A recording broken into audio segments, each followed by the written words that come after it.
శక్తివంతమైన ఘట్టాలలో షణ్ముఖోత్పత్తి ఒకటి. ఇది విన్నవాళ్ళు సుబ్రహ్మణ్య లోకాన్నే పొందుతారు అంటారు. అంత శక్తివంతం. ఇది శ్రీరామాయణంలోనే అత్యంత శక్తివంతమైన పరమాద్భుతమైనటువంటి ఘట్టములలో ఒకటి. ఇది ఎంత శక్తివంతం అంటే గర్భిణీ స్త్రీలు కానీ ఈ సర్గల్ని పారాయణ చేస్తే తప్పకుండా వాళ్ళకి సంతానం కలుగుతుంది. సంతానం ఉత్తమమైన సంతానం కలుగుతుంది. ఎటువంటి సమస్యలు లేకుండా వాళ్ళకి ప్రసవం అవుతుంది.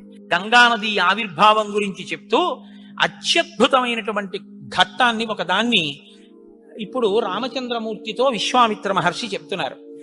నాయనా రామా, నీకు అంగదేశం గురించి చెప్పాను. మన్మధుడు కాలిపోయాడు. తర్వాత పార్వతీ పరమేశ్వరులకి వివాహమైంది. ఎలా అయింది మరి మన్మధుడు లేకుండా? ప్రారంభమే ఒక గొప్ప విషయం.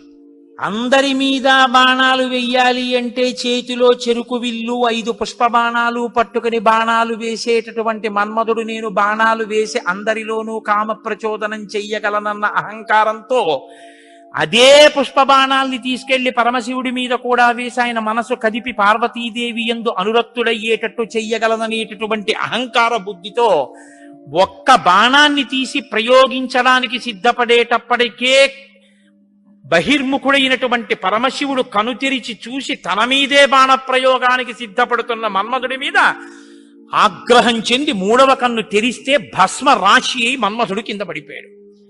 కాబట్టి సృష్టి ఆగిపోయి ఉండాలి కదా. ఇప్పుడు మన్మధుడు లేడుగా. మరి అప్పుడు పార్వతీ కళ్యాణం ఎలా అయింది అంటే అమ్మవారు ఏం చేసిందంటే ఏ ఆయుధములను మన్మధుడు పట్టుకుంటాడో వాటిని ఆవిడ పుచ్చుకుంది. 5 పుష్ప బాణాల్ని చెరుకు విల్లు ఆవిడే పుచ్చుకుంది. కామాక్షి, కంచి కామాక్షి అదే కదండి. ఇప్పుడు ఆవిడ ఇలా పట్టుకుంటే ఇంతటి పరమశివుడు వశుడైపోయాడు. అయిపోయి తాళి కట్టాడు. సంసారంలోకి వచ్చి ఆవిడ పక్కన కూర్చున్నాడు. ఇప్పుడు ఆవిడ శివకామ సుందరి. ఆమె అంత సౌందర్యంతో ఎవరి కోసం కూర్చుంది? మనకి తండ్రిని తెచ్చి కూర్చోబెట్టడానికి. ఆవిడ శివుడికి సౌందర్యం, బాహ్య సౌందర్యం, శివకామ సుందరి. నీకు నాకో అఖిలాండేశ్వరి, జగజ్జనని. ఈ లోకానికంతటికీ తల్లిదండ్రులైన పార్వతీ పరమేశ్వరుల్లో అమ్మ సౌందర్యం పరమశివుడి కొరకు, అమ్మ యొక్క అంత సౌందర్యం అమ్మతనం మన కొరకు. మనకి జగదంబ, జగజ్జనని, ఆయనకి భార్య. కాబట్టి ఇప్పుడు ఆవిడ తన ప్రజ్ఞతో పెళ్లి చేసుకుంది. మన్మధుడి గొప్పతనంతో పెళ్లి చేసుకోలేదు. మన్మధుడికి ఏం చేసింది? శివుణ్ణి తెచ్చి తన భర్తగా కూర్చోబెట్టుకుని, పిచ్చాడా ఇంకెప్పుడు ఆయన మీద వేయకు బాణాలు, ఇగో మిగిలిన వాళ్ళ మీద అంటావా వేయి అని పట్టుకెళ్ళి మళ్ళీ ఆయన చేతిలో పెట్టింది. ఇప్పుడు ఆయన ఏం చేశాడు? శరీరం లేదు కానీ మునులను కూడా మోహపెడుతున్నాడు. ఎందుకు పెట్టగలుగుతున్నాడు? అమ్మ తన కడగంటి చూపుతో ఇలా చూసి వేయి బాణాలు, పర్వాలేదు, లోకం మీద వెయ్యండి అంటే అదేమిటంటే మన అలా పాడు చేసేయడం ఏమిటంటే మీరు అనుకోకండి. అమ్మవారు ఆ శక్తి మన్మధుడికి ఎందుకు ఇచ్చింది అంటే మనం పితృరుణం తీర్చుకోవడానికి. తండ్రి రుణం తీరాలంటే మనం సంతానాన్ని కనాలి, అందుకిచ్చింది. కాబట్టి ఇప్పుడు వివాహమైనటువంటి పార్వతీ పరమేశ్వరులు ఏకాంతంలో విహరిస్తున్నారు. వాళ్ళిద్దరూ అలా క్రీడించడం మొదలుపెట్టి 100 దివ్య సంవత్సరాలు పూర్తయిపోయాయి. వాళ్ళిద్దరూ ఏకాంతంలోంచి బయటికి రాలేదు, వాళ్ళకి బిడ్డ పుట్టలేదు. దేవతలందరూ కలుసుకున్నారు. పార్వతీ పరమేశ్వరులు ఇద్దరూ కనపట్టలేదంటే కొత్తగా పెళ్ళయింది కదా, 100 దివ్య సంవత్సరాల నుంచి విహారం చేస్తున్నారు. ఒక చిత్రమైనటువంటి ఆలోచన వచ్చింది వాళ్ళకి.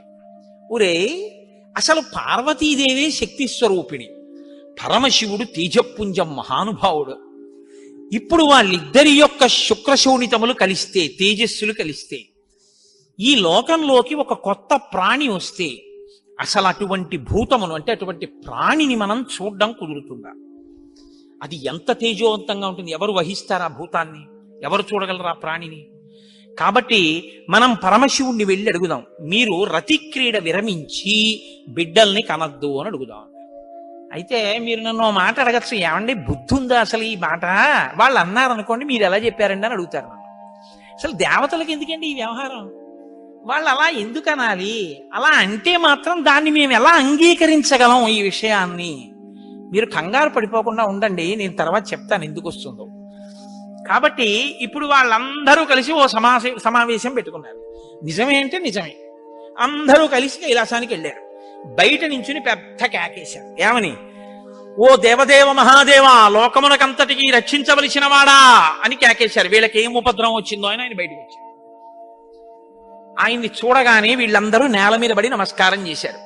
మహానుభావా, నీవు పార్వతీదేవితో కలిసి ఏకాంతంలో దివ్య క్రీడను అనుభవిస్తున్నావు. మీ ఇద్దరికి బిడ్డ పుడితే దుస్సహం, మేము తట్టుకోలేము. అందుకని నీ తేజస్సుని నీ తేజస్సులోకి అణిచేసేయి, ఆమె తేజస్సుని ఆమె తేజస్సులో అణిచివేయమను. మీ ఇద్దరూ ఒకరి పట్ల ఒకరు ఇటువంటి ఆభిముఖ్యం పొందకుండా తపస్సు చేసుకుంటూ కూర్చోంటున్నారు. ఎంత అక్కర్లేని విషయం అంటే ఇది. అంటే ఆయన అన్నాడు, తండ్రితనం అండి, తప్పకుండా మీకు అలాంటి ఇబ్బంది ఉంటుందంటే నేను ఇటువంటి భూతమును సృష్టించాను, అలాగే వెళ్ళిపోతాను. కానీ ఇప్పటికే చాలా కాలంగా పార్వతీదేవితో నేను క్రీడించి ఉన్న కారణం చేత నా రేతస్థానం నుంచి తేజస్సు కదిలిపోయింది. ఇప్పుడు కదిలిపోయిన తేజస్సు పడిపోతుంది. నేను పార్వతీదేవి యందు వదిలిపెట్టద్దని మీరు అంటున్నారు. మరి నేను నా తేజస్సుని ఎక్కడ విడిచిపెట్టను, ఎవరు భరిస్తారు చెప్పండి అన్నారు. భరించడం అనేటప్పటికీ వాళ్ళు ఎవరు గుర్తొచ్చారో తెలుసా అండి? భూమి గుర్తొచ్చింది.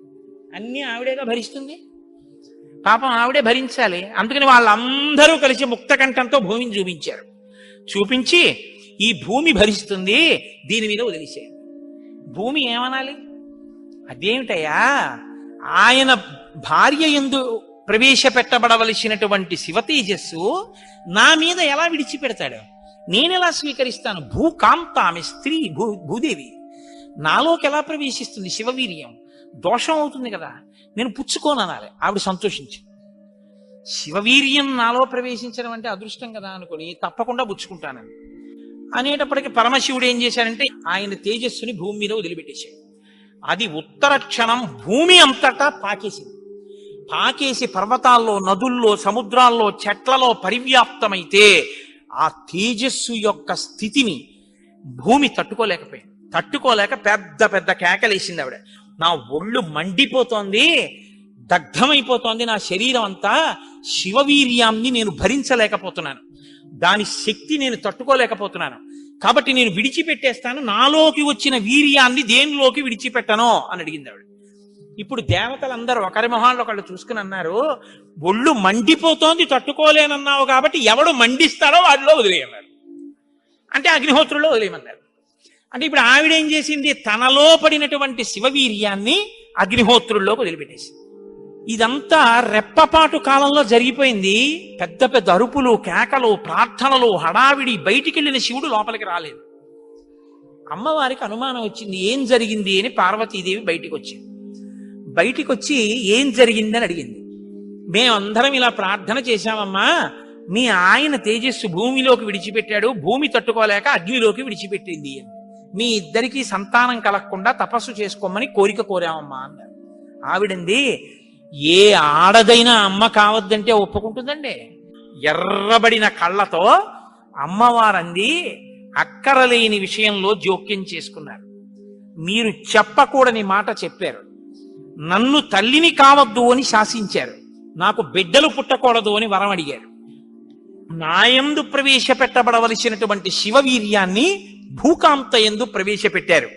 కాబట్టి నేను మీకు శాపం ఇస్తున్నాను, ఇక నుంచి మీ భార్యల వలన మీకిక సంతానము కలగకుండుగాక, ఇక నుంచి దేవతలకి సంతానం ఉండదు. అందుకని ఏమంటే ఎప్పుడూ 33 కోట్లైనా ఇంకా పిల్లలు మనవలు ఉండరా అంటే ఉండరు. పార్వతీదేవి శాపం ఆగిపోయింది, దేవతల యొక్క సంతానం. ఇప్పుడు ఆవిడ భూమి వంక తిరిగింది. నువ్వు స్త్రీవి కదా, నా భర్త యొక్క తేజస్సుని నేను పట్టవలసింది నువ్వెలా పట్టుకున్నావు? నువ్వెలా స్వీకరించావు నా భర్త తేజస్సుని? ఆవిడ్ని శపించింది. నువ్వు ఒక్క రూపంతో ఉండవు, భూమి అని పిలవబడినా నీకు అనేకమైనటువంటి స్థితి కలుగుతుంది. ఒక చోట చౌటు నేల, ఒక చోట నల్ల నేల, ఒక చోట ఎడారి, ఒక చోట పంట పండే నేల. ఇలా నువ్వు రకరకాలుగా అయిపోతావు. అంతేకాదు, బహుభార్య భవిష్యసి, నీకు ఒక్క భర్త ఉండడు. నీ భర్త కానివాడి వీర్యం నువ్వు పుచ్చుకున్నావుగా, నీకు ఇంకా ఎంతమంది భర్తలో లెక్కుండరు. అందుకే రాజ్యాన్ని పాలించిన వాడందరూ భూమిపతులే. ఎంతమంది ఆవిడికి భర్తలు లెక్కలేదు. కారణం ఏమిటంటే పార్వతీదేవి శాపం. ఏ ఆడదైనా కోరుకునేది ఏమిటంటే భర్త వలన కొడుకుని కనాలి, ఆ కొడుకు పేరు ప్రఖ్యాతులు తేవాలి, తల్లి సంతోషించేటట్టు ప్రవర్తించాలని కోరుకుంటాడు. ఏ తల్లి ఈ లోకంలో ఏ ఒక్కటి సహించదో అది నీ యందు నిజమగుగాక.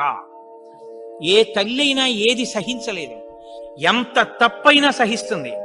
కానీ అమ్మ వంక ఆడదాన్ని చూసినట్టు చూశాడు అనుకోండి కొడుకు, అమ్మ మాత్రం ఒక్కనాటికి క్షమించదు. ఇంకా అమ్మలో ఆడతనాన్ని చూడకూడదు. ఇంకంతకన్నా పవిత్రంగా మాట్లాడడం కష్టం, ఇంకంతకన్నా నేను దిగి మాట్లాడను.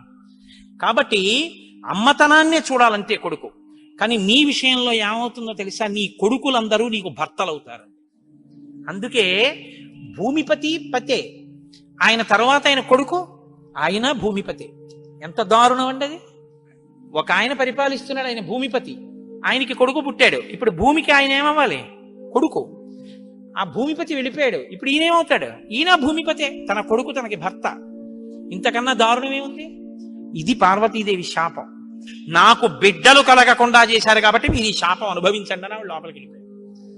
ఇప్పుడు వీళ్ళందరూ ఇలా వేళ్ళు విరిచారు. ఒరే, అక్కర్లేని విషయంలో జోక్యం చేసుకున్నాను రా, ఎవడ్రా ఈ మాట చెప్పింది అసలు అన్నారు. వాడు ఉంటాడేమిటి ఇంక అక్కడ. ఇప్పుడు అందరూ భారంగా తలకాయలు ఉంచుకుని ఇళ్ళకెడితే వీళ్ళ శిఖలు ఎవరు పట్టుకుంటారు? ఒరే, ఎందుకు వెళ్ళావురా నువ్వు, నీ వల్ల నాకు ఇంకా బిడ్డలు కలగరని వాళ్ళు పట్టుకుంటారు. కాబట్టి ఇప్పుడు వాళ్ళందరూ ఇళ్ళకెళ్ళారు. హిమాలయ పర్వత ప్రాంతంలో పార్వతీ సహితుడై పరమశివుడు మాత్రం హాయిగా కూర్చుని తపస్సు చేసుకుంటున్నాడు. ఇంకా వాళ్ళిద్దరికీ బిడ్డలు పుట్టకూడదు అన్నారుగా, అందులో ఆయన వెళ్ళి తపస్సు మొదలెట్టాడు. గొడవ ఎక్కడొచ్చింది? ఇక్కడతో ఏమైపోలేదు గొడవ. తారకాసురుడని వాడు బయలుదేరాడు. వాడికి తెలిసే విషయం, ఇక పార్వతీ పరమేశ్వరులకి బిడ్డలు పుట్టరు, దేవతలకి బిడ్డలు పుట్టరని తెలుసు వాడికి. వాడు బ్రహ్మగారి గురించి తపస్సు, వాడు చాలా తెలివైనవాడు. వాడు నాకు చావుద్దన్నాడు, అది కుదరదన్నాడు ఆయన. అయితే పార్వతీ పరమేశ్వరులకు కొడుకు పుడితే వాళ్ళ చేతిలో చచ్చిపోతానన్నాడు. బ్రహ్మగారు ఏమంటారు? తథాస్తు అన్నారు. ఇంకా వాళ్ళకి పుట్టరు, నేను చావను, అది వాడి ధైర్యం. ఇప్పుడు వాడు ఎవరిని కొట్టడం మొదలెట్టాడు? దేవతల్ని. ఇప్పుడు వాళ్ళేం చెయ్యాలి? ఇప్పుడు వీళ్ళందరూ ఎక్కడికి వెళ్ళి అడిగారు, మీకు బిడ్డలు కలగకూడదు, మీ ఇద్దరు తపస్సు చేసుకోండి అని. వీళ్ళే అడిగారు పార్వతీ పరమేశ్వరుని. వాళ్ళిద్దరు తపస్సుకి వెళ్ళిపోయారు. ఇప్పుడు వెళ్ళి మీ ఇద్దరు బిడ్డలు కనండి అన్నారు అనుకోండి, ఇంకేమైనా ఉందా? వద్దన్నావు, అన్ని శాపాలు ఇచ్చేసింది ఆవిడ. అంటే మీరు బాగా గమనించండి, ఏదైనా ఆడది భరిస్తుంది, కానీ ఆడదాని అమ్మతనానికి, ఆడదాని భర్తృత్వాన్ని పంచుకోవడానికి ఇంకో ఆడదొస్తే మాత్రం ఈ లోకంలో సహించడం అన్నది ఉండదు. అది ఈ జాతి క్షమించలేదు. ఇది రామాయణం యొక్క తీర్పు. కాబట్టి ఇప్పుడు వీళ్ళు వెళ్ళి అడగలేరు పార్వతీ పరమేశ్వరుని. కొడుకు పుడితే తప్ప వీళ్ళకి బతుకులేదు. ఎందుకని? వీళ్ళని చాలా బాధ పెట్టేస్తున్నాడు తారకాసురుడు. కాబట్టి ఇప్పుడు ఏం చెయ్యాలో అర్థం కాక పార్వతీ పరమేశ్వరులను అడగలేక చతుర్ముఖ బ్రహ్మగారి దగ్గరికి వెళ్ళారు. వెళ్ళి, అయ్యా ఎలాగండి, పార్వతీ పరమేశ్వరులకు కొడుకు పుడితే తప్ప మేము రక్షింపబడం, ఇప్పుడు పుట్టే మార్గం ఏమైనా ఉందా అని అడిగారు. అడిగితే ఆయన అన్నారు, ఒరే, పార్వతీ పరమేశ్వరులకి ఇంక పిల్లాడు పుట్టడం అనేటటువంటి విషయాన్ని మీరు నేను ఇక వెళ్ళి అడగడం అన్న విషయం మర్చిపోండి. పోనీ మన దగ్గర శివుని యొక్క తేజస్సు ఉంది ఇంకాను. అగ్నిహోత్రుడు పుచ్చుకుని ఉంచాడుగా, అగ్నిహోత్రుల్లో ఉందిగా. అంటే యాపిల్ పండు ఫ్రిడ్జ్ లో పెట్టుకున్నట్టు అగ్నిహోత్రుడి దగ్గర ఉంది అది. పోనీ దాన్ని తెచ్చి ఎవరిలోకైనా నిక్షేపిద్దామంటే మీ భార్యలు ఎవ్వరికీ పిల్లలు పుట్టరు, ఆవిడ శాపం ఉందిగా. పైగా ఆ శివవీర్యాన్ని భూకాంత పుచ్చుకుందనేగా అన్ని శాపాలు ఇచ్చింది. ఇప్పుడు దాన్ని తీసుకెళ్లి ఇంకోళ్ళు ఎవరికన్నా ఇస్తామంటే ఎవరు మాత్రం పుచ్చుకుంటారు? ఏ ఆడది పుచ్చుకుంటుంది? పుచ్చుకుంటే కదా పిల్లలు పుట్టడం. పార్వతీదేవిని వెళ్ళి అడగలేము, పోనీ శివవీర్యం ఉందని ఇంకో స్త్రీలో ప్రవేశపెట్టలేము. ఎలా ఆలోచించి, ఆయన తక్కువ వాడండి చతుర్ముఖ బ్రహ్మగారు అంటే. నేను అందుకే బ్రహ్మ నన్ను బ్రహ్మగారు అంటుంటాను. ఆయన సలహా లేకపోతే లోకం లేదు, మన ఉపన్యాసమే లేదు. ఆయన అన్నారు, హిమవత్ పర్వతం ఉందే, హిమవంతుడు, ఆయనకి 2 బిడ్డలు ఉన్నారు. పెద్దమ్మాయి పేరు గంగ, రెండో అమ్మాయి పార్వతి. పెద్దమ్మాయి దేవతా స్త్రీలలోకి రాదు, ఆ అమ్మాయి స్వర్గలోకంలో ప్రవహిస్తోంది. ఇప్పుడు తనకి బిడ్డలు పుట్టలేదన్న బాధ ఎప్పుడు పోతుందంటే, తన భర్త యొక్క వీర్యం తన అక్కగారిలోకి ప్రవేశించి బిడ్డ పుడితే తన అక్క కొడుకు తన కొడుకేగా. అందుకుని కొంచెం మనసు కుదుటపరచుకుని పోన్లే బిడ్డ పుట్టాడని సంతోషిస్తుంది. అక్క జోలికి వెళ్ళదు, ఎందుకంటే కొంచెం ఆప్యాయత అన్నదోటి ఉంటుంది. అక్క కొడుకు తన కొడుకే అవుతాడు కాబట్టి. మనం పార్వతీదేవి కోప్పడకూడదంటే ఆ గంగాదేవి యందు ఈ శివవీర్యాన్ని నిక్షేపించాలి. ఇప్పుడు శివవీర్యం ఎవరి దగ్గర ఉంది? అగ్నిహోత్రుడి దగ్గర ఉంది. ఇప్పుడు అగ్నిహోత్రుడు ఏం చేయాలి? గంగాదేవిలో విడిచిపెట్టాలి. గంగాదేవి ఒప్పుకోవద్దు. కాబట్టి మీరేం చేయాలి? మీరేగా వెళ్ళి ప్రార్థన చేశారు, మీరే వెళ్ళి అగ్నిహోత్రుడిని గంగని ప్రార్థన చేయండి అన్నారు. ఇప్పుడు గంగాదేవి దగ్గరికి వెళ్ళి, అమ్మ ఏమనుకోవద్దు, శివవీర్యం అగ్నిహోత్రుడి దగ్గర ఉంది, నువ్వు అది బుచ్చుకో అంటే చీ నోర్ముయ్యి అంటే. అందుకని ఈ మాట ఎవరు చెప్పాలో ఒక్క పురుషుడు చెప్పాలి. పురుషులందరూ వెళ్ళి చెప్తే అసహ్యంగా ఉంటుంది. మీరు వెళ్ళి అగ్నికి చెప్పండి, అగ్ని వెళ్ళి ఆవిడికి చెప్తారు. ఎందుకంటే ఇంత ఇబ్బంది అంటే ఇది గట్టిగా చెప్పుకునేది కాదు, ప్రయత్నం చేస్తున్నారు. పార్వతీ పరమేశ్వరులకి పుత్రుడు కలిగేటట్టు తెలిస్తే చంపేతలు పారేస్తాడు ఆయన తారకాసుడు. అందుకని ఎవరికీ తెలియకుండా జరగాలి ఈ పని అంతాను. ఇప్పుడు వీళ్ళందరూ కలిసి అగ్నిహోత్రుడి దగ్గరికి వెళ్ళారు. అయ్యా ఎంత గొప్ప సలహా చెప్పావు, ఏదో ఓ కారు చీకటిలో కాంతిరేఖ, కఠినమైన సాక్ష్యానికి సూక్ష్మమైన రంధ్రం దొరికాయి, ఇక మేము అల్లుకుంటాం కథ అన్నారు. బ్రహ్మగారికి పూజ చేసి నమస్కారం చేసి బయలుదేరి అగ్నిహోత్రుడి దగ్గరికి వెళ్ళారు. వెళ్ళి ఆయనతో అన్నారు, ఇప్పుడు మాట్లాడడం కొంచెం జాగ్రత్తగా మాట్లాడడం మొదలెట్టారు. ఇది దేవకార్యం, ఏదో మేము సరదాగా నువ్వు పట్టుకెళ్ళి అక్కడ విడిచిపెట్టు ఇలాంటి మాటలు చెప్పడానికి రాలేదు. నీకు పిల్లలు పుడితే నాకెందుకు, పుట్టకపోతే నాకెందుకు, ఇలాంటి వాటిల్లో ఇక మేము జోక్యం చేసుకోం, బుద్ధి వచ్చింది మాకు. కాకపోతే ఇది దేవకార్యం. ఇప్పుడు ఈ పిల్లాడు పుట్టకపోతే వీపులు పగిలిపోతున్నాయి తారకాసురుడి వల్ల, అందుకుని పుట్టాలి పిల్లాడు. కాబట్టి నీలో ఉన్న శివ తేజస్సుని పట్టుకెళ్ళి గంగలో విడిచిపెట్టు. గంగ పుచ్చుకుంటే, గంగకి కొడుకు పుడితే ఆ పిల్లవాడు పార్వతీ పరమేశ్వర పుత్రుడి కిందకు వస్తాడు. ఎందుకంటే పార్వతీదేవి అంగీకరిస్తుంది కాబట్టి. ఆ పిల్లవాడికి సేనానాయకత్వం ఇద్దాం. వాడు సేనాధిపతి అయితే వాడి చేతిలో తారకాసురుడు చచ్చిపోతాడు. అందుకని నువ్వు వెళ్ళి గంగను అడుగన్నారు. ఇప్పుడు పుచ్చుకునేటప్పుడు అప్రసన్నమైన మనస్సుతో ఆవిడ పుచ్చుకుంది అనుకోండి, ఇది ఎక్కడ చికాకు వచ్చిందిరా అని. అప్రసన్నమైన మనస్సుతో కానీ అలా పుచ్చుకుంటే తేజోవంతుడైన బిడ్డ సంభవించాడు. కాబట్టి ఆవిడ ప్రసన్నంగా పుచ్చుకోవాలి. అంటే ఆవిడ ప్రసన్నంగా పుచ్చుకోవడానికి యోగ్యమైన రీతిలో ఆవిడికి చెప్పాలి. కాబట్టి ఆయన వెళ్ళి చెప్పాడు అగ్నిహోత్రుడు, అమ్మా నువ్వు గర్భం ధరించాలమ్మా. ఆవిడ కన్య, భర్త లేడు. దేవతానాం ఇదం ప్రియం, అమ్మ దేవకార్యం ఇది, అందుకుని నిన్ను అడుగుతున్నాను తప్ప ఇంకో మాట అనుకో కుసుమ తల్లి. అందుకని ఆవిడ అర్థం చేసుకుంది, ఓహో ఇంతకన్నా ఇప్పుడు లోకాన్ని రక్షించడానికి మార్గం లేదు, కాబట్టి శివ తేజస్సుని నాలోకి తీసుకుంటాను. ప్రసన్నంగా తీసుకుంది అనడానికి గుర్తు దివ్యమైన రూపాన్ని ధరించి శివ తేజస్సుని తనలోకి తీసుకుంది. ఇప్పుడు వీళ్ళ బాగా గమనించండి, సుబ్రహ్మణ్యోత్పత్తి అంటే ఎటువంటిదో తెలుసా అండి? 33 కోట్ల మంది దేవతలు ఇలా ఎదురు చూస్తున్నారు. ఇప్పుడు కాని శివవీర్యం ఎందుకో పనికి రాకుండా పోయిందనుకోండి, గంగ కానీ అయ్యి బాబాయ్ నేను భరించలేకపోతున్నానని వదిలేవతలు పారేసింది అనుకోండి, అంతే. ఇక శివవీర్యం లేదు. ఎందుకంటే ఉన్న శివవీర్యం పాడైపోయింది. కాబట్టి ఇక పుత్రుడు కలగడం. ఇక పుత్రుడు కలగకపోతే ఇక ఎప్పటికీ అసలు దేవతల యొక్క రాజ్యం అన్నది ఇక రాదు, తారకాసురుడే ఉంటాడు. కాబట్టి ఇక మీరు నేను పురాణం చెప్పుకోవడం ఇప్పటికీ ఉండదు, ఆయనే పరిపాలిస్తుంటాడు కదా. కాబట్టి ఇప్పుడు ఆ గంగ వల్ల బిడ్డ పుట్టాలి. వీళ్ళందరూ ఉత్కంఠతో ఎదురు చూస్తున్నారు. గంగ గర్భం ధరించి బిడ్డని కంటుందా? ఇది ఇంత చల్లటి గంగమ్మలోకి శివవీర్యం వెళ్ళింది. వెళ్ళగానే ఆవిడ ఇప్పుడు పెద్ద కేకేసింది, అయ్య బాబోయ్ ఈ శివవీర్యం యొక్క వేడికి నా నీరు ఉడికిపోతోంది, ఇప్పుడు నేను ఈ తేజస్సుని ఎక్కడ వదిలిపెట్టేను, నా సర్వాంగములు క్షోభించిపోతున్నాయంది ఆవిడ. అగ్నిహోత్రుడు చూసి అన్నాడు, బిడ్డ పుట్టాడో లేదో తరువాతి మాట, ముందసలు నువ్వు కలతపడిపోతున్నావు, నువ్వు తట్టుకోలేవు. కాబట్టి అదిగో ఆ హిమాలయ పర్వత ప్రాంతముల యొక్క పాదముల యందు తీసుకెళ్లి నీలో ఉన్నటువంటి శివ తేజస్సుని విడిచిపెట్టేసేయాలి. గంగ తనలో ఉన్న శివ తేజస్సుని తీసుకెళ్లి హిమాలయ పర్వత ప్రాంత పాదముల యందు వదిలిపెట్టేసేటప్పటికి అది వెళ్ళి రెల్లు దుబ్బుల్లో పడిపోయింది, గడ్డిలో పడిపోయింది. ఇప్పుడు అందులోంచి ఒక్కసారి కాంతి కనపడింది వాళ్ళకి. పిల్లాడేమైనా వచ్చాడా? వాళ్ళకి పిల్లాడు కావాలి. ఇప్పుడు ఆ శివవీర్యంలోంచి, ఆ తేజస్సులోంచి అగ్ని ఎటువంటి కాంతితో ఉంటాడో అటువంటి కాంతితో మొట్టమొదట బంగారం పుట్టింది లోకంలో. బంగారం శివవీర్యం, అందుకే బంగారానికి శివవీర్యం అని పేరు. బంగారం పుట్టి బంగారంతో అక్కడ ఉన్నటువంటి తృణవృక్ష లతాగుల్మం సర్వం భవతి కాంచన, ఆ గడ్డి చెట్లు అన్ని బంగారు రంగులో మెరిసిపోయాయి ఒక్కసారి. తర్వాత వెండి పుట్టింది. ఆ వెండిని చూశారు, తెల్లగా ఉంది వెండి. అయిపోయింది. ఆ తర్వాత ఇంకా మిగిలినటువంటి క్షారంలోంచి రాగి ఇనుము పుట్టాయి. మిగిలిపోయినటువంటి మలంలోంచి తగరము సీసము పుట్టాయి. తప్ప పిల్లవాడు మాత్రం కనపడలేదు. అయిపోయింది మన ప్రణాళికంతా, పిల్లవాడు పుట్టలేదు అని దిగాలు ముఖాలు వేసుకుని ఆ పైనుంచి చూస్తున్నారు. ఆ రెల్లు దుబ్బుల్లో రాత్రివేళ తెల్లగా మెరుస్తాయే రెల్లు దుబ్బులు, ఆ రెల్లు దుబ్బుల్లోంచి బ్రహ్మాండమైనటువంటి కాంతులు మెరిసిపోతుండగా 6 ముఖాలతో అద్భుతమైన సౌందర్యంతో ఒక పిల్లవాడు పుట్టి పాల కోసం ఏడ్చాడు. అమ్మయ్యా, పుట్టాడు రా పిల్లాడు, శివపుత్రుడు జన్మించాడు, మన బాధలు తీరాయని వాళ్ళందరూ పొంగిపోయారు. షష్ఠి 6 ముఖాలతో షణ్ముఖుడై పుట్టాడు. ఆ పుట్టినటువంటి వాడు కూడా మహానుభావుడు 6 ముఖాలతో పుట్టాడు కాబట్టి షణ్ముఖుడు.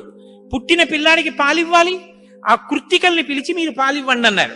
వాళ్ళన్నారు మేం పాలిస్తాం, కానీ ఇప్పుడు పాలిస్తే కానీ మరి పిల్లాడు బతకడం కాబట్టి వాళ్ళన్నారు మేము పాలిస్తాం, కానీ ఆ పిల్లాడిని మా పేరుతో పిలుస్తారా అన్నారు. మా పిల్లాడని చెప్తారా అన్నారు. అబ్బే అలా ఎలా కుదురుతుందండి అన్నారు అనుకుంటే వాళ్ళు పాలివ్వకపోతే పిల్లాడు. అందుకని వీళ్ళు వెంటనే దేవతలందరూ అన్నారు తతస్తు దేవత సర్వ కార్తికేయ ఇతి బ్రువన్, కార్తికేయుడు అన్నాం కదా, ఇవ్వండి పాలన్నారు. అమ్మతనం ఎంత గొప్పదో చూడండి. ఇప్పుడు ఈ కృత్తికలు 6 పిల్లాడికి 6 ముఖాలతో ఉన్నవాడికి 6 పాలిచ్చారు. వాడు పాలు తాగాడు. పుత్రస్త్రైలోక్య విఖ్యాతో భవిష్యతి న సంశయ. కార్తికేయుడని మేం పిలవడం కాదు, 3 లోకాల్లో పిలుస్తారు ఈ పిల్లాన్ని, సరేనా అన్నారు దేవతలు. అప్పుడు వాళ్ళు పాలిచ్చారు. కాబట్టి కార్తికేయుడు. అగ్నిలో శివవీర్యం చాలా కాలం నిలవ ఉంచబడి అగ్నిహోత్రుడు గంగలో ప్రవేశపెట్టాడు కాబట్టి పావకి. శరవణములు అంటే రెల్లు దుబ్బుల్లోంచి పుట్టాడు కాబట్టి శరవణ భవ. ఎప్పుడు శుద్ధమైనటువంటి బ్రహ్మజ్ఞ జ్ఞానంతో ఉంటాడు కాబట్టి సుబ్రహ్మణ్యం. తల్లి కడుపులోంచి స్ఖలనమై పుట్టాడు కాబట్టి స్కందుడు. ఆయన ఉత్పత్తి చేతనే ఇన్ని పేర్లతో వచ్చాడు. ఏమండే మీరు ఇంత గొప్పగా ఏదో పాపం నోరు కొట్టుకు చెప్పారు, కానీ మాకు అసలు అనుమానం మాత్రం అలా ఉండిపోయింది, మీరు మంగళం చెప్దాం అనుకుంటున్నారేమో. అలా అనత్సా దేవతలు, అలా అడగడం వల్ల కదా ఇంత కథ వచ్చింది. అలా ఎందుకు అడగాలి అసలు అంటే, మహానుభావుడు శంకర భగవత్పాదాచార్య స్వామి వారు బ్రహ్మసూత్రాలకి చేసినటువంటి వ్యాఖ్యానంలో ఒక చోట ఉదహరించారు దీని గురించి. దాని గురించి అసలు ఇలా ఎలా జరిగిందని కంచికామకోటి పీఠాధిపతులు చంద్రశేఖరేంద్ర సరస్వతి స్వామి వారు ఎంతమంది పౌరాణికులను అడిగారట. ఆఖరికి ఒక ఆయన దీని మీద పరిశోధన చేసి త్రిపురా రహస్యంలో ఉన్నటువంటి మంత్రాల యొక్క వ్యాఖ్యానంలో దీని అసలు వృత్తాంతం ఎక్కడుందో పరమాచార్య స్వామి వారికి తీసుకొచ్చి చెప్పారు. త్రిపురా రహస్యంలో ఉంది దీని రహస్యం, అక్కడి నుంచి అనుసంధానం చేయాలి దాన్ని. సనత్కుమారుడు అని ఒక ఆయన బ్రహ్మమానస పుత్రుడు, ఆయన పుట్టుక చేత మహాజ్ఞాని. అటువంటి పిల్లవాడు ఆయన ఎప్పుడు తనలో తాను బ్రహ్మజ్ఞానంలో రమిస్తూ ఉండేవాడు. ఆయన ఒక రోజు రాత్రి నిద్రపోవడం అంటే గుర్తుపెట్టుకోండి, బ్రహ్మవేత్త నిద్రకి కూడా ఆయన సాక్షి. అటువంటి ఆయనకి కల వచ్చిందంటే అవస్థ ఏర్పడింది, స్వప్నావస్థ. ఆ కల్లో తాను రాక్షస సైన్యాల మీద యుద్ధం చేస్తున్నట్టు కలొచ్చింది. ఆయన తెల్లబోయి ఇదేమి నాకు కల రావడం ఏమిటి, కల రావడం అంటే మనసులో ఏదో కోరిక ఉంది, ఆ కోరిక కల్లో కనపడింది, స్వప్నావస్థలోకి వెళ్ళాను, ఇది దోషం కదా, నాకు అలా ఎందుకు జరిగిందని తండ్రి చతుర్ముఖ బ్రహ్మగారి దగ్గరికి వెళ్ళారు. వెళ్ళి నాన్నగారు నాకు ఇలా కల ఎందుకు వచ్చింది నాన్నగారు అసలు అని అడిగాడు. ఆయన అన్నాడు, నాయనా నీకు ఇలా కల రావడానికి ఒక కారణం ఉంది. నువ్వు పూర్వజన్మలో వేదాన్ని నేర్చుకునేటప్పుడు వేదంలో దేవతల గురించి రాక్షసుల గురించి దేవదానవ యుద్ధాల గురించి చదివి ఈ రాక్షసులు ఎప్పుడు వేద ప్రమాణానికి వ్యతిరేకంగా ఎందుకు ఇలాంటి పనులు చేస్తుంటారు, వీళ్ళని పట్టుకుని చంపేయాలని వ్యగ్రత పొందావు. ఆ వ్యగ్రత జీవుణ్ణి పట్టుకుంది. అది ఈ జన్మలో బ్రహ్మవేత్తవైనా నీకు ఆ వాసన ఉండిపోయింది. అది ఇప్పుడు కలగా వచ్చింది. అది తీరాలంటే నువ్వు దేవసేనకి అధిపతివి కావాలి. నువ్వు దేవసేనకి అధిపతివై రాక్షసుల్ని సంహరిస్తే ఆ కోరిక తీరుతుంది. నాన్నగారు నేను దేవాసేనాపతిని కావలసిందే ఆయన అన్నాడు చతుర్ముఖ బ్రహ్మగారు. వచ్చేసారు ఆయన, తన అనుష్ఠానంలో తనున్నారు. ఈలోగా పరమశివుడు ఒక సంకల్పం చేశాడు. పరమశివుడికి ఒకప్పుడు కోరిక పుట్టిందిట, నేను ఇప్పటిదాకా అన్ని విషయాలు చెప్పడం కానీ నేను ఓడిపోయిందన్నది లేదు ఎవరి దగ్గర. ఓడిపోవడం అంటే బయట వాళ్ళ దగ్గర ఓడిపోతే బాగుండదుగా, ఓడిపోవడం అనేటటువంటిది కూడా మనిషి జీవితంలో సన్మానంగా ఎప్పుడు మారుతుంది? పుత్రాదిచ్చేత్ పరాజయం. తన కొడుకు చేతిలో తాను ఓడిపోవాలి. తన కొడుకు చేతిలో తాను ఓడిపోవడం అంటే, ఉరే నేను ఈ శ్లోకానికి ఈ అర్థం ఇన్ని మాటలు చెప్పాను కానీ నా కొడుకు వచ్చి అకస్మాత్తుగా నాన్నగారు ఈ శ్లోకానికి ఈ అర్థం ఇలా కూడా వస్తుంది కదా అంటే నాకు ఎప్పుడూ రాలేదు ఈ ఆలోచన. ఎంత గొప్ప అర్థం చెప్పాడురా, ఇలా చూస్తే అసలు మొత్తం కథ మారిపోయింది, వీడికి ఎంత గొప్ప ఆలోచన వచ్చిందని నా కొడుకు ప్రజ్ఞ ముందు నేను తల వంచితే అది నాకు సన్మానం లాంటి ఓటమి. అలాంటి కొడుకు నా కడుపున పుడతాడా అనుకున్నట్ట పరమశివుడు కూడా ఒకనకొకప్పుడు. ఇప్పుడు సనత్కుమారుల వారికి ఈ కోరిక, పరమశివుడికి ఆ కోరిక. ఒకనకొకప్పుడు పరమశివుడు పార్వతీదేవి అసుర సంధ్య వేళలో ఈ భూమండలం అంతటా కూడా విహారం చేస్తారు. శ్రీశైల పర్వతం మీద దిగుతారు. భాగవతంలో చతుర్థ స్కందం అనుకుంటే అందులో చెప్తారు దీని గురించి. వాళ్ళిద్దరూ విహారం చేస్తుంటే సనత్కుమారుడు కనబడ్డారు. కనబడితే వాళ్ళకి ముచ్చటేసింది. బ్రహ్మవేత్త మహానుభావుడు బ్రహ్మజ్ఞాని, పలకరిద్దామని వృషభవాహనం మీద కిందికి దిగి దగ్గరికి వెళ్ళారు. ఆయన ఇలా చూశారు, చూసి తన పంతాన్ని చేసుకుంటున్నారు. ఇద్దరు అలా నిలబడ్డారు. ఆయన ఏం పలకరించలేదు. పలకరించకపోతే పరమశివుడు అన్నాడు, ఏమయ్యా లోపల సంతోషించాడు ఇది బ్రహ్మవేత్త అంటే. ఏమయ్యా ఇంతసేపటి నుంచి నించున్నావు, కనీసం నువ్వు పలకరించలేదు మమ్మల్ని అన్నాడు. ఏంటి నువ్వు కొత్తగా కనపడ్డావు ఏమిటి? నాకు లోకమంతా నువ్వు తప్ప ఇంకోటి కనపడితేగా, నువ్వే కనపడుతున్నది. బ్రహ్మవేత్తకి ఏం కనపడుతుందండి? విశ్వం కనపడదు, విశ్వనాథుడు కనపడతాడు. లోకం కనపడదు, లోకేశ్వరుడు కనపడతాడు. కాబట్టి నాకు కనపడుతున్నదే నువ్వు, ఇవాళ కొత్తగా కనపడ్డావు ఏమిటి? నాకు ఎప్పుడు నువ్వేగా కనపడదు, కొత్తతనం ఏముంది, అందుకని అలా కూర్చున్నాను అన్నది. లేచి నిలబడి మాట్లాడకుండా అలా మాట్లాడితే శపిస్తాను తెలుసా అన్నాడు. శపిస్తే ఏమవుతుంది స్వామి? దేహానికి ఏమైనా బాధ కలుగుతుంది. అది నేనైతేగా, నేను ఆత్మని. ఆత్మకి శాపం ఏముంటుంది? ఆత్మయే నేను, నేనే నువ్వు, ఉన్నది ఒక్కటే, దానికి శాపం లేదు స్వామి, అందులో నా భయం లేదన్నారు. ఓహో ఏమి ద్వంద్వాతీతుడు రా మహానుభావ, ఇది బ్రహ్మజ్ఞానం అంటే. కాబట్టి నిన్ను చూసి నేను మురిసిపోతున్నాను, నీకేదైనా వరం ఇస్తాను పుచ్చుకో అన్నారు. ఆయన అన్నారు, వరం ఇస్తావా? మళ్ళీ ఇదో మోహం, వరం ఇవ్వడం శాపం ఇవ్వడం ఏమిటి ద్వంద్వాలు? నాకేం అక్కర్లేదు, నీకేమైనా కావాలా నేను ఇస్తానన్నారు. అంటే పరమశివుడు అన్నాడు, ఈ మాట నీతో అనిపించడం కోసమే ఇంతసేపు నించున్నాడు. నీలాంటి కొడుకు కావాలి, నువ్వు నాకు కొడుకు అవుతావా అన్నారు. అంటే సనత్కుమారుడు అన్నాడు, నీకే కొడుకునవుతానన్నాడు. అంటే పార్వతీదేవి అంటే ఏది అకేంత దీర్ఘం ఇస్తున్నావు? నీకే కొడుకునవుతానంటా ఏమిటి? నీకే కొడుకునంటే నాకు కొడుకువే అంది. అదొక్కటి అడక్కమ్మా అన్నాడు. అదేమయ్యా అదేమిటి? నీలాంటి కొడుకు పుడుతుంటే నా కడుపున పుట్టకపోవడం ఏమిటి? అమ్మా ఎంత పార్వతీదేవివైనా తల్లి, నేను ఒక కడుపున పుట్టడం అంటే అమ్మా తల కింద పెట్టి కాళ్ళు పైకి పెట్టి 9 నెలలు అమ్మ కడుపులో పడుకుని యోని ద్వారంలోంచి బయటికి రాలేనమ్మా. శివకుమారుడిగా పుడతాను, నీకు కుమారుణ్ణే తప్ప అమ్మా నీ కడుపున మాత్రం పుట్టను. అంటే ఆవిడ చిన్న బుచ్చు, అయ్యయ్యో నేను కూడా కలిసి అడగకపోవడం వల్ల వచ్చింది, కానీ నా కోరిక నువ్వు ఇంకొకలా తీర్చాలంది ఆవిడ. ఎలా తీర్చనమ్మా అని అడిగారు. నేను ఒకానొకప్పుడు పరమశివుడు భస్మాసురుడు పరమశివుడి గురించి తపస్సు చేసి వరములు పొందాడు. నేను ఎవరి తల మీద చెయ్యి పెడితే ఆయన భస్మం అయిపోవాలని పరమశివుడు వరం ఇచ్చాడు. నీ మీదే పరీక్ష చేస్తానని పరమశివుడు వెంటబడ్డాడు. పరమశివుడు ఏదో ఒక హేళ, ఆయన ఒక చాలా విచిత్రంగా ప్రవర్తిస్తూ ఉంటాడు. లోకానికి ఒక పాఠం చెప్పడం కోసం ఉసుమండి చేతకాని వాడేని మీరు అనుకోకూడదు. ఇప్పుడు నేను మళ్ళీ శివమహాపురాణానికి అంతటికి వ్యాఖ్యానం ఎక్కడ చేయను. కాబట్టి ఆయన పరిగెడుతున్నట్టు నటించాడు. ఆయన పరిగెడుతున్నట్టు నటిస్తే నేను వెంటబడి చంపితే బాగుండదు. భర్త పరిగెడుతున్నట్టుంటే నే కాసేపు కనపడకుండా ఉంటే పోతుందని ఆవిడేం చేసిందంటే తన శరీరాన్ని నీటిగా మార్చి ఒక సరోవరం కింద మారిపోయింది. అదే శరవణ తటాకం. ఆ శరవణ తటాకం హిమవత్ పర్వత ప్రాంతంలో ఉంది. నువ్వు నా కడుపున పుట్టకపోయినా ఆఖరణ పుట్టేటప్పుడు మాత్రం ఆ శరవణ తటాకం దగ్గర నుంచి పుట్టాలి. నీ మంత్రం కూడా ఆ తటాకం నా పేరు మీదే ఉండాలి. అందుకే ఆయన మంత్రం శరవణ భవ సుబ్రహ్మణ్యుడికి. అంటే ఆయన అన్నాడు, అమ్మ తప్పకుండా అలా నేను పరమశివుని యొక్క తేజస్సు చేత నీ తటాకంలోంచి పుడతాను. పంచభూతాత్మకం పరమశివ లక్షణం కదా. అందుకని పృథివీస్వరూపంగా, అగ్నిస్వరూపంగా, వాయుస్వరూపంగా, జలస్వరూపంగా, ఆకాశస్వరూపంగా 5 స్వరూపాలతో పార్వతీ పరమేశ్వర సమాగమ స్వరూపంగా శివశక్తుల యొక్క సమ్మేళనానికి పుట్టినటువంటి మెరుపు తీగల లోకంలో బ్రహ్మజ్ఞానాన్ని బోధ చెయ్యడం కోసమని దేవసేనాపతిని కావడం కోసం, రాక్షస సంహారం చెయ్యడం కోసం మీకు పుత్రుడిగా పుడతానమ్మా అని సనత్కుమారుల వారు పరమశివుడికి వరం ఇచ్చారు. అందుకని ఆ వరం నెరవేరాలంటే పార్వతీ పరమేశ్వర సమాగమం జరిగి పార్వతీదేవిలోకి వెళ్ళకూడదు తేజస్సు.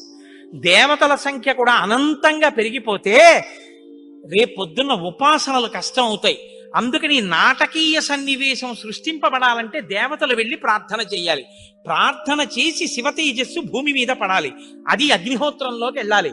ఇది పంచభూతాత్మకమై ఆయన షణ్ముఖ స్వరూపంతో పైకి రావాలి. వచ్చి స్వామి అని పేరు పెట్టుకోవాలి. స్వామి అన్న పేరు కేవలం సుబ్రహ్మణ్యుడిది.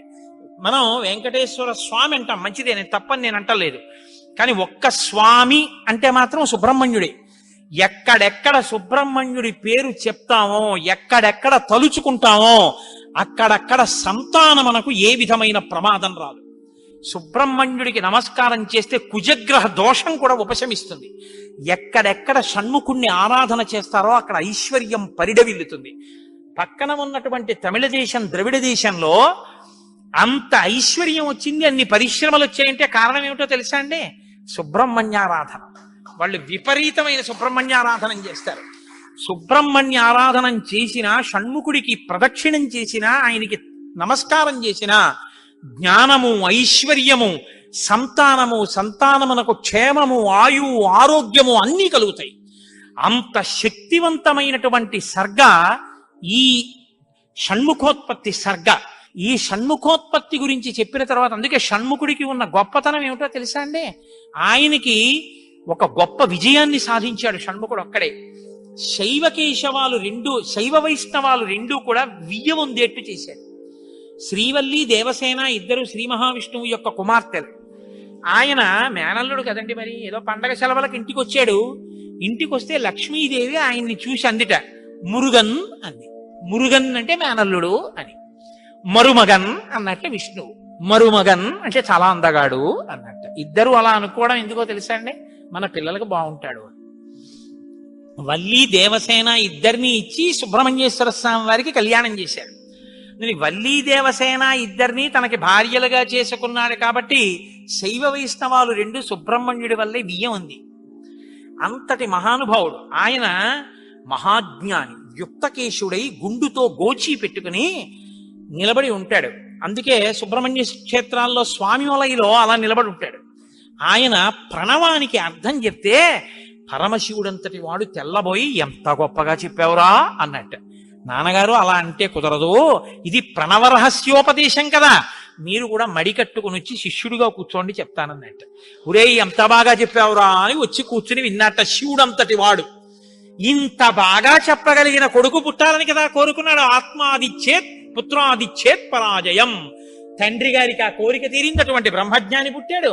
ఆయనే తరువాతి కాలంలో కేవలం పాలు తాగి పెద్దవాడైపోయాడు అంతే. అయిపోగానే ఆయన్ని దేవసేనకి తీసుకొచ్చి పట్టాభిషేకం చేసేశారు. సేనాధిపతి అయిపోయాడు. తారకాసుర సంహారం చేశాడు. దేవతలందరూ సంతోషించారు. అమ్మ అందమంతా మూర్తీభవించి ఉంటుంది. అందుకే ఇంతంత బుగ్గలు, ఎర్రటి మనిషి, ఆహారాలు, చిన్న పట్టుపట్ట, ఎప్పుడు అమ్మ శక్తి అంతా చేతిలో శూలంగా పట్టుకుని ఆ కుక్కుట ధ్వజం, ఆ నెమలి మీద కూర్చుంటే ముద్దులు మూట కడుతూ ఎంత అందంగా ఉంటాడో.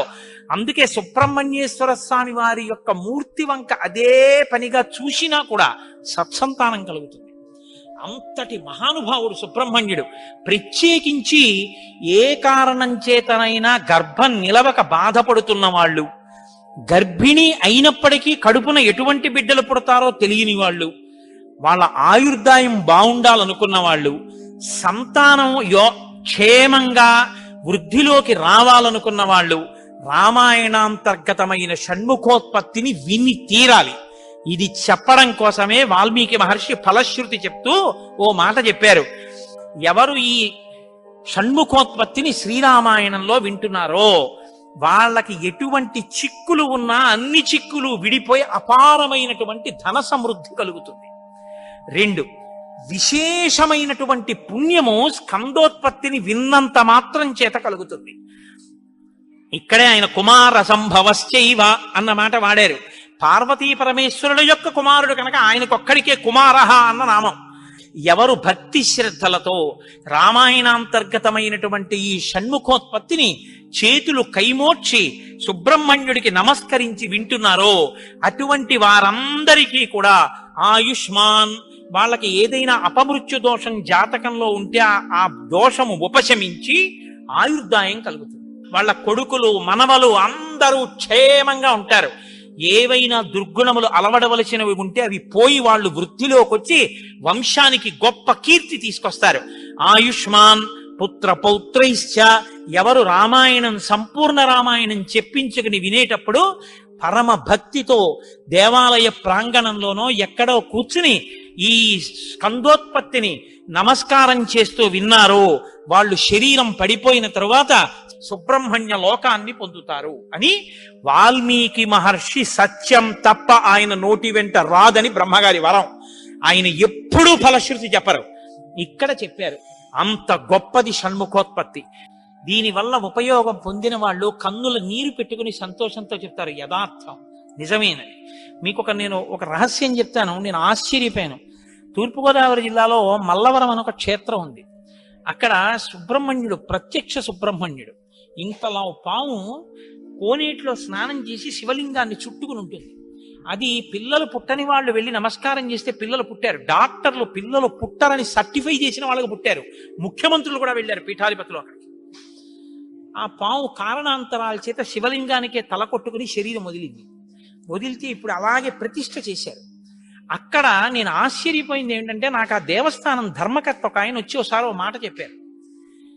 బిడ్డలు పుట్టరు అని డాక్టర్లు చెప్పేసినటువంటి వాళ్ళు సుబ్రహ్మణ్య షష్ఠి నాడు ఈ దేవాలయం వెనకాల పడుకుంటారు, వచ్చి బోర్లా పడుకుంటారు ఆడవాళ్ళు. వాళ్ళకి కునుకు పడుతుంది, కునుకు పడ్డాక లేపేస్తాం. ఆ మరుసటి సంవత్సరం వాళ్ళు పసిపిల్లల్ని పట్టుకుని వస్తారండి అని చెప్పారు. నాకు అపనమ్మకం కాదు, చూడాలనిపించింది. కాకినాడ నుంచి చాలా మందిని కలిసి సుబ్రహ్మణ్య భుజంగ స్తోత్రం చేశారు శంకర భగవత్పాదులు. సుబ్రహ్మణ్య షష్ఠి నాడు ఆ దేవాలయంలో చదువుదామని అందరం కలిసి వెళ్ళాం. ఆ రోజు వాళ్ళు నా ప్రసంగం కూడా అక్కడ ఏర్పాటు చేశారు. మీరు నమ్మరు, నేను తెల్లబోయానండి. ఎంతంత సంపన్న కుటుంబాల వాళ్ళు బిడ్డలు పుట్టరు అని బెంగ పెట్టుకున్న తల్లులు చంటి పిల్లలతో ఎంతో సంతోషంగా వచ్చి ఆయనకి నమస్కారం చేసుకుని, అబద్ధం కాదు, నేను ఎంతో మందిని అక్కడ అడిగాను, ఏమమ్మా మీకు ఈయన వలనే కలిగిందా సంతానం అని. ఖచ్చితంగా మేము ఆయన వలనే ఈ అనుగ్రహాన్ని పొందామని, ఆ అదృష్టాన్ని పొందారు. మహానుభావుడు సుబ్రహ్మణ్యుడు అంటే. ఆయనకి నమస్కారం చేస్తే ఎంత స్థితినైనా ఇస్తాడు. ఇది సత్యం, సత్యం పునఃసత్యం. ఇది ఆ శక్తి కలిగి ఉంది, అది నా నమ్మకం. కాబట్టి మీరు స్వామికి నమస్కారం చేయండి.